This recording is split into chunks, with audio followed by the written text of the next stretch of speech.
وتمتعنا به وراء الحفاظ ديالنا جزاهم الله خيرا.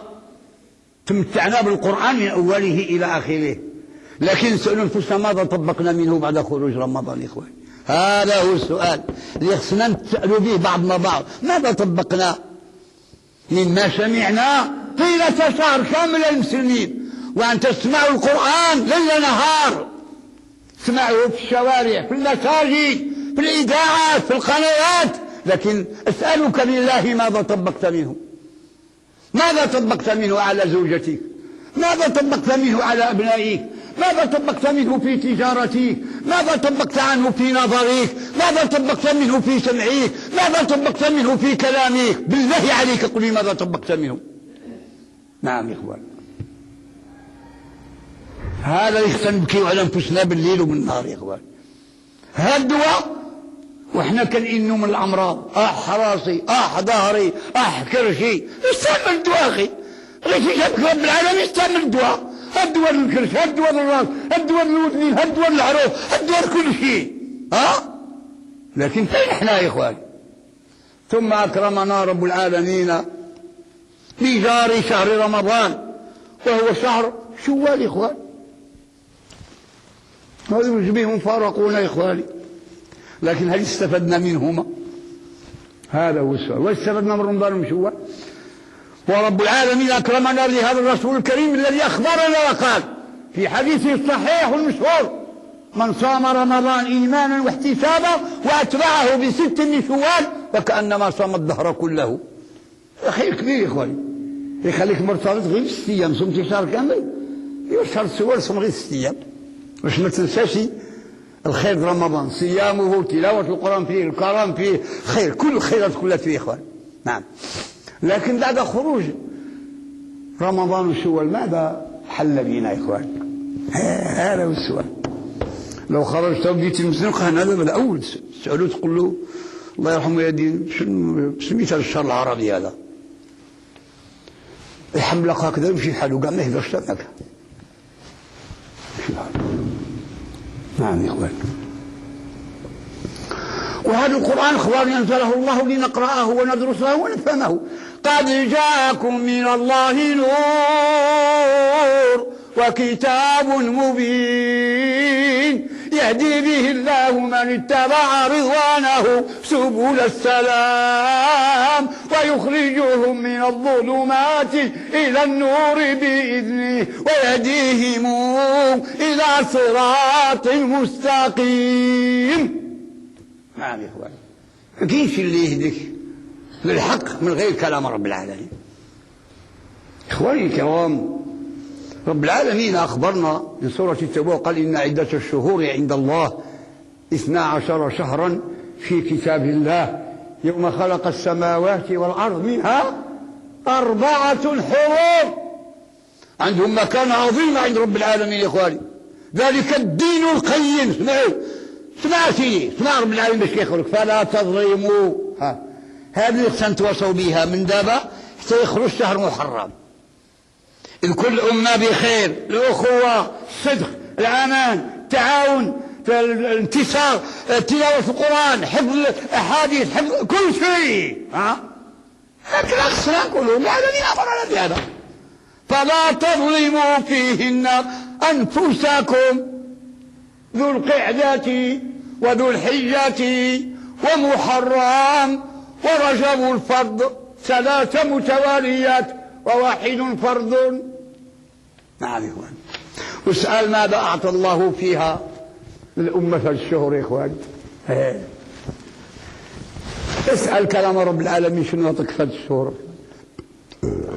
خصنا نكون هالشهور في قلوبنا بكبيرنا وصغيرنا، علماءنا وشبابنا، حكامنا ومرأنا، نسائنا، بناتنا، تجارنا، صناعنا، خصنا نكون في مستوى واحد على علم بهذه الشهور وماذا يجب علينا فيها. نعم بالتأكيد إن عدة الشهور عندنا عند الله 12 شهرا فاختار منها 4 وجعل لها مكانة عظيمة يا إخوان، وجعل فيها أعمال كي يجب تبحث عليها. أخي الكريم، وبداية هذه الأعمال هو أن الإنسان يتهيأ لأن يؤدي أعظم ركن من أركان الإسلام. نعم إخوان، أعظم ركن من أركان الإسلام سماه رب العالمين في كتابه الحج الأكبر، فهنيئا لمن كتب الله له اسمه في وفده ليزور هذه البقاع المقدسة ويؤدي حج بيت الله الحرام. إخواني هنيئا له، فليعلم علم يقين أنه من الذين لبوا نداء إبراهيم حينما كان يؤذن على جبل الرحمة في جبل عرفة: وأذن في الناس بالحج ياتوك رجالا وعلى كل ضامر ياتين من كل فج عميق ليشهدوا منافع له ويذكروا اسم الله في أيام معلومات على ما رزقهم من بهيمة الأنعام. إخواني نعم، شهور عظيمة إخواني. وقبل الإسلام إخواني باش تعرفوا لنا كان بها قبل الإسلام إخواني، قبل ما ينزل على رسول الله، كان العرب جميعا يقدرون هذه الشهور. لما كيدخل هلال ديال ذو القعدة كانوا يوقفون الحرب فيما بينهم، ما كاينش العداوة وما كاينش الحرب، حتى إذا انتهت الشهور كيريحوا من الحرب، غير انتهت الشهور كيبداو في الحرب.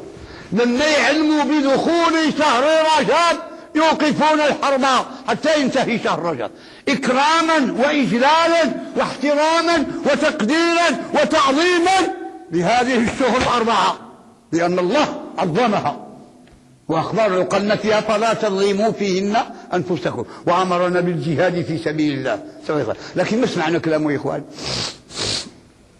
قال: وقاتلوا، شوف، وقاتلوا المشركين كافة. كل من لم يقل لا إله إلا الله محمد رسول الله واطلبوا منه أنه يدخل تحت رحمتكم ويعطي الجزية ويطيع مرحبا به، واللي ما بغاش يطيع وما يعطيش الجزية الحرب. نعم يا إخوان، وقاتلوا المشركين كافة كما يقاتلونكم كافة. سمعوا هذه الآية مطبقة علينا اليوم، هؤلاء كيقتلون كلهم يا إخواني، أو ما عندكم خبر؟ الكفر بما يوجد على الكرة الأرضية ضد أهل لا إله إلا الله محمد رسول الله الآن في أي مكان. أصبحنا سلعة يباع فينا ويشترى. وشكو السبب أيها الشباب والشيوخ؟ ما هو السبب؟ سبب واحد، هو بعدنا عن هذا الدين، والدين هو كتاب الله المبين وسنة سيد المرسلين. بعدنا يا إخواني. نعم يا إخواني.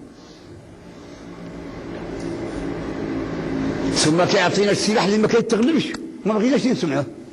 فسمعوا الشباب اللي كنهيئكم لتكونوا حماة هذا الوطن، تكونوا حماة لدين الله على وجه الأرض، حماة لهذا الدين، لتعلو كلمته وتكون كلمة الله هي العليا وكلمة الذين كفروا السفلى.